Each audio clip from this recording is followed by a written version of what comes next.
Você está cansado? Está vivendo aí no automático? Como é que você está vivendo a sua vida?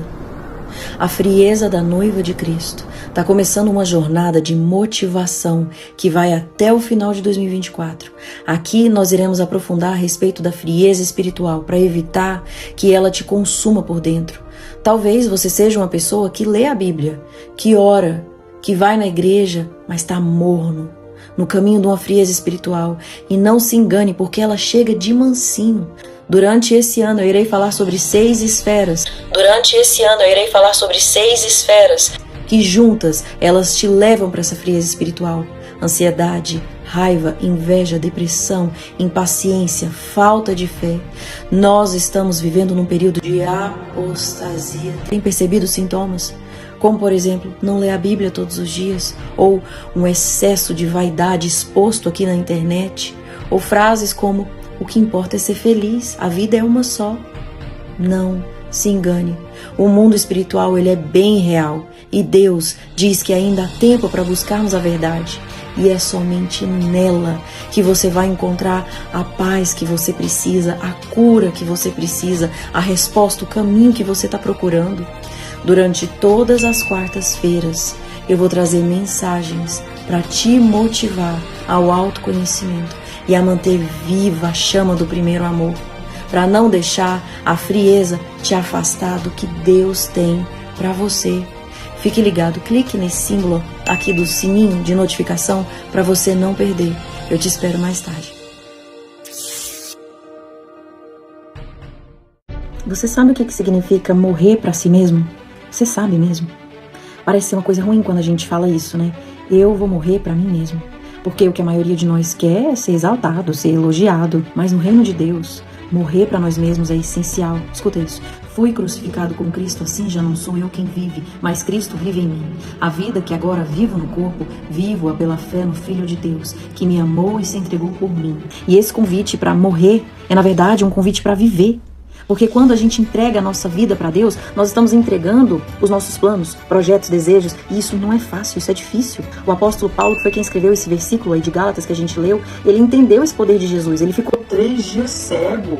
Ele sabia que a única maneira de viver de verdade era entregar todas as áreas da vida dele para Jesus. Por isso que ele escreveu esse versículo. Escuta, Jesus, ele não poderia ser ressuscitado sem antes ele ter morrido.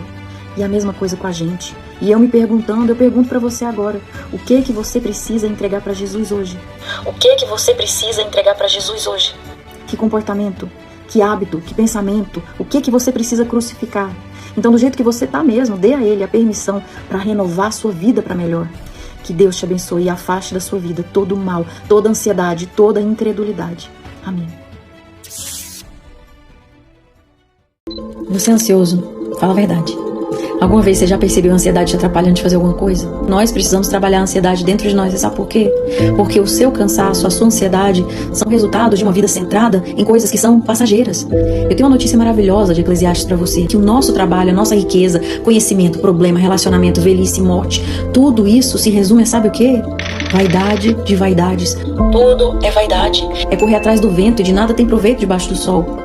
Contudo, lá nos últimos versículos nós encontramos a conclusão. Teme a Deus e guarda os mandamentos, porque somente isso dá sentido para a sua vida. Trabalhar a ansiedade vai te levar a exercitar a sua fé em Deus e te fazer entender que Ele está ciente das suas necessidades e que elas vão ser supridas sim, porque Deus ama você, Ele vê você. Manda a ansiedade para longe, fala em voz alta: sai de mim, ansiedade. Dá ordem em voz alta e faz o que Paulo disse lá em Filipenses: não andeis ansiosos de coisa alguma, em tudo, porém, sejam conhecidas diante de Deus as vossas petições pela oração e súplica com ações de graças. Eu declaro que esse seja um dia muito abençoado na sua vida, sem nenhuma ansiedade para perturbar a sua mente. Amém.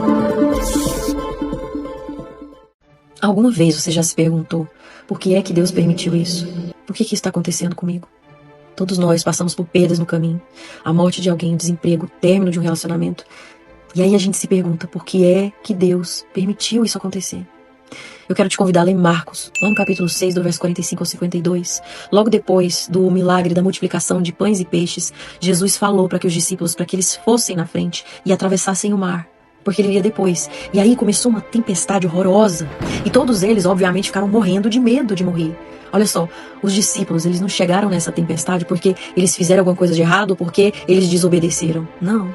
Eles estavam obedecendo uma ordem. Atravessa esse caminho. E é isso que Deus faz com a gente. Ele te envia para o mar, num barco sem equipamento, no meio do escuro, no meio de uma tempestade, porque são nesses momentos, e escuta, isso é muito importante, presta atenção, são nesses momentos de dor, de angústia, de problema, de provação, que você vai experimentar da graça dele. Jesus poderia muito bem ter acalmado aquela tempestade antes deles terem entrado no barco, mas ele desejava que aquele grupo de homens visse a sua glória se manifestar no meio do caos. Deus ama você, Ele vê você, Ele está sempre com você, mesmo no meio do problema que você enfrenta, Deus protege você. Não esquece disso e que hoje você veja a glória dele se manifestar no meio do problema. Amém.